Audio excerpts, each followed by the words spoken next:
Christchurch News with Airpark Canterbury. Found cheaper parking? We'll beat it by 10%. And community leader Hayley Guleta is with me. Good evening to you.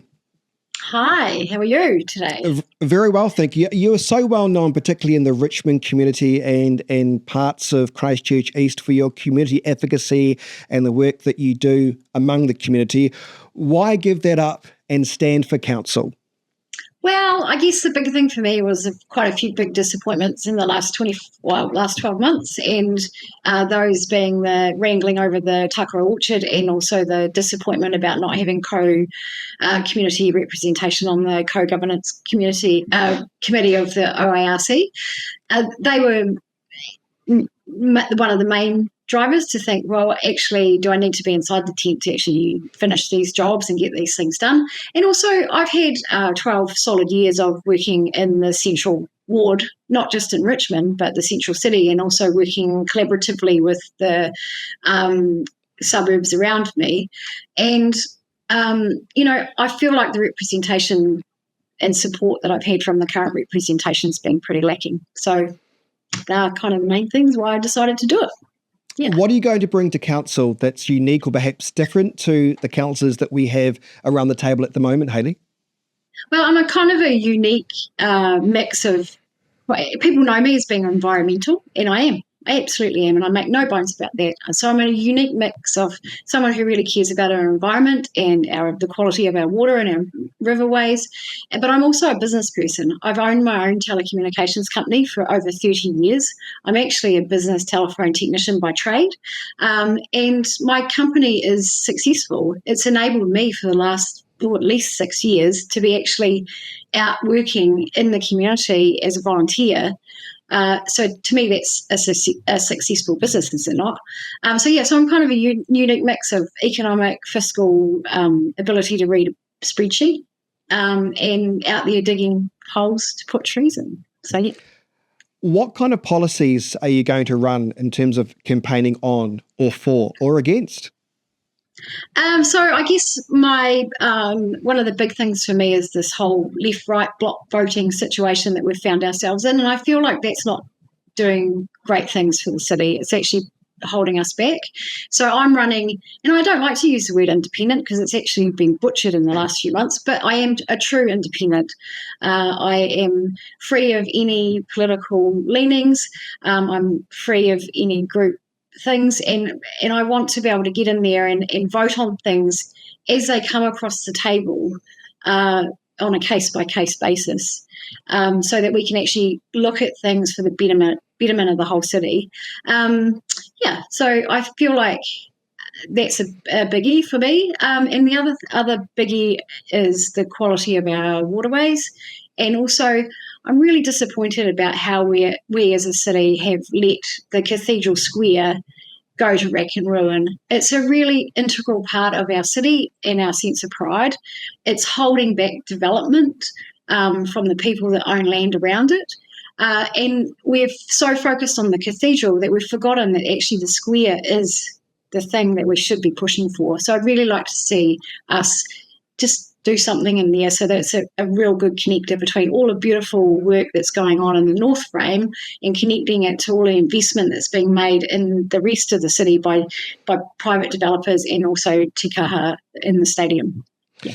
In your press release, you say, I'm not a career politician, I'm a pragmatist. What does that mean? It means that my track record in the community, I think I'm pretty pragmatic. I have been involved in a lot of collaborations with different groups. I have been involved in mediating solutions to issues, particularly around intensification, around social housing, and working with Kaingaora to get really good outcomes. We worked with the Methodist Mission to get some really great outcomes in Guild Street, which was a bit of a contentious build.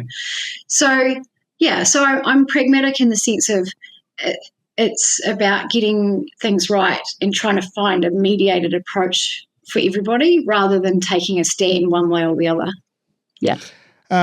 What about Yes, sort of. What about the likes of working with either, at the moment, the mayoral races between Phil Major or Sarah Templeton? Who would you most like to work with and why?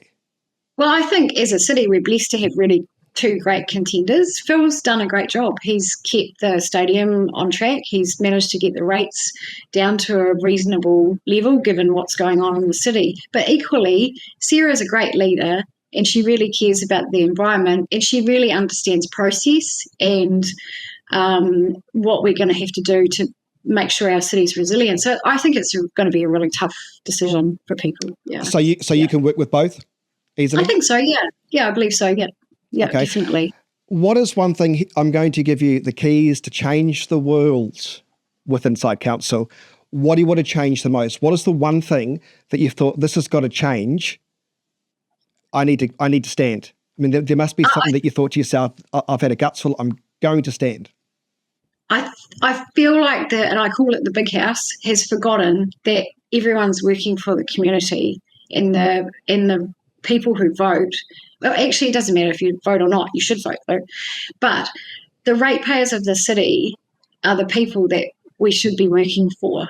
And I actually even know that the people of the city are who we should be working for. And I think we've strayed away from that. And my experience has been, as a community advocate, that I'm constantly pushing against the big building.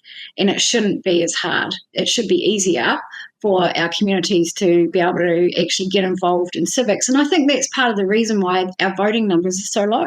It's because people just feel like, oh, well, what's the point? I'm not going to change anything. People do feel disempowered, don't they? That's something that always comes up on those council surveys, that people just feel disempowered. What's the point of having consultation because the council does what it wants to do anyway? That's the kind of impression I get. I mean, it may be just perception, but that's what I get as well. That's my perception of council.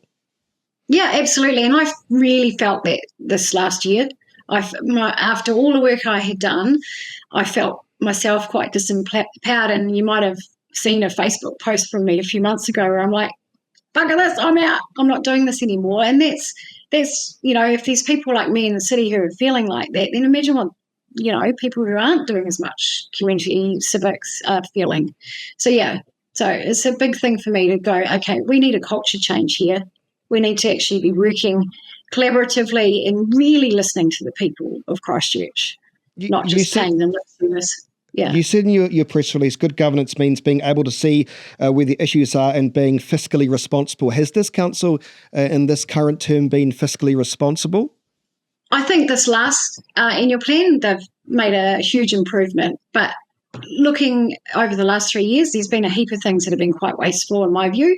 The wheels to wings. I mean, $5 million on just talking about something. I mean, if you gave me $5 million, imagine the amazing things that I could do with the collaborations that I have in the ward currently.